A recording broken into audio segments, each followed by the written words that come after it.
मेरे प्यारे साथियों, वाहिगुरु जी का खालसा, वाहिगुरु जी की फतेह। धन धन साहेब श्री गुरु अर्जन देव जी महाराज की पावन वाणी, श्री सुखमनी साहेब जी की लड़ीवार विचार आप श्रवण कर रहे हो, जिसके अंदर 13वीं अष्टपदी की पहली पौड़ी का विचार आपने श्रवण किया है। आज हम 13वीं अष्टपदी की दूसरी पौड़ी का विचार करेंगे। इस दूसरी पौड़ी के अंदर गुरु महाराज हमें क्या पावन उपदेश बख्शिश कर रहे हैं। आओ चित्त वृत्तियों को एकाग्र करके थोड़े समय के लिए गुरबाणी का चिंतन करें। पौड़ी इस प्रकार से आरंभ है। संत के दुखन ते मुख भवै। जो संत का दुखी है, अर्थात जो संत का निंदक है, जो संत की निंदा करने वाला है, वह मुख भवै। मुख भवै का अर्थ है उसका जो मुंह है वह विंगा और टेढ़ा हो जाता है, अर्थात वह भौंकता रहता है। भवय का अर्थ है मुंह टेढ़ा हो जाना, या उसका जो मुंह है वो फिटकारा जाना। जो संत का दुखी है उसका मुंह बिगड़ जाता है, भयानक हो जाता है। फिर कहते हैं संतन कै दोखन काग ज्यों लवै। जो संत का दोखी है, संत का निंदक है, काग का अर्थ है कौवा।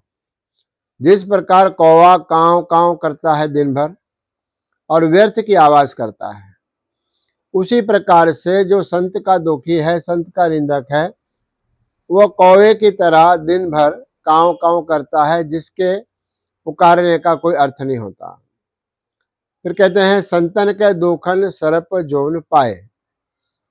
जो संत का दुखी है, संत का निंदक है, वह सर्प के जोनी में पड़ जाता है। सांप के जोनी को निकृष्ट माना गया है।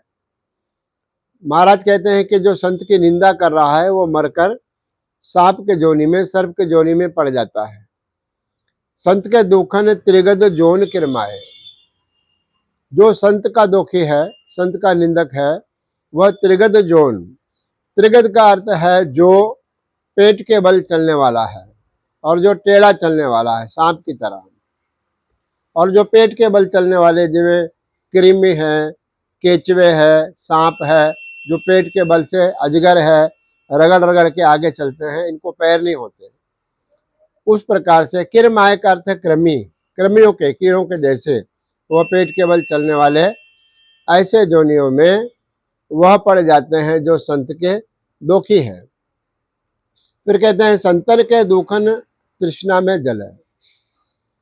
जो संत का दुखी है, संत का निंदक है, जिसने संत की निंदा की है, वह हमेशा तृष्णा में, तृष्णा के रूप के अग्नि में जलता है। उसके मन को कभी भी शांति नहीं आती, तृष्णाग्नि के अंदर वह जलते रहता है। संत के दुखन सबको छल है। जो संत का दुखी है, जो संत की निंदा करने वाला है, वो सबको छल है। वो हर प्रकार से लोगों को छलता है और लोगों के साथ ठगी करता है। संत के दुखन तेज सब जाए।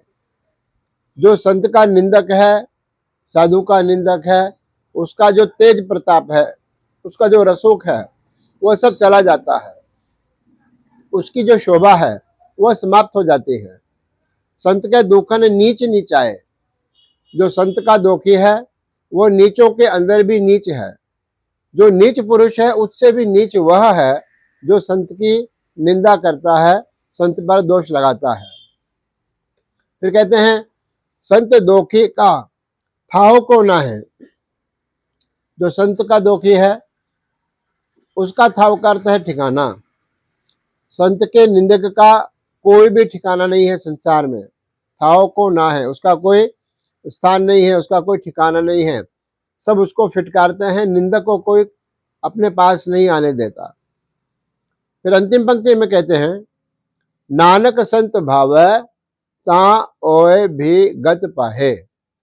गुरु नानक देव जी महाराज के नाम की मोहर ला करके पंचम पातशाह महाराज फरमान कर रहे हैं कि संत भावै ता, अगर संत को भा जाए, संत के मन में दया भाव आ जाए, कृपा आ जाए, ता ओए भी गति पाए, और निंदक भी गति को पा लेता है, अर्थात उसका भी उद्धार हो जाता है जो निंदक है। लेकिन कब?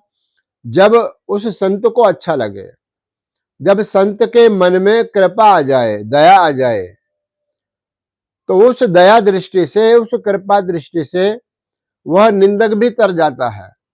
जो निंदा कर रहा है वह निंदक भी संत के कृपा से सागर से पार हो जाता है और 84 लाख योनियों से वह बच जाता है।